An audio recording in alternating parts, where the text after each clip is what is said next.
अस्सलामुअलैकुम, welcome bank two माय YouTube channel. कैसे हैं आप सब? उम्मीद करती हूँ आप खैरियत से होंगे। आज आप हमारी वीडियो में देखेंगे बहुत ही स्टाइलिश सिंपल मेहंदी डिज़ाइन। अगर आप मेहंदी लगाने का शौक़ रखते हैं और आपको मेहंदी लगानी नहीं आती है तो आप हमारी वीडियो को देखकर अपने हाथ पर मेहंदी लगा सकते हैं।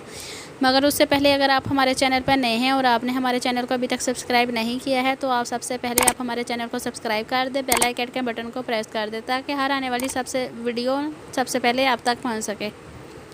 अगर आपको हमारी मेहंदी अच्छी लगी हो तो इस पर लाइक ज़रूर कीजिएगा और कमेंट सेक्शन में सलाम का जवाब देते हुए ज़रूर बताइएगा कि आपको हमारे डिज़ाइंस कैसे लगते हैं। Thank you.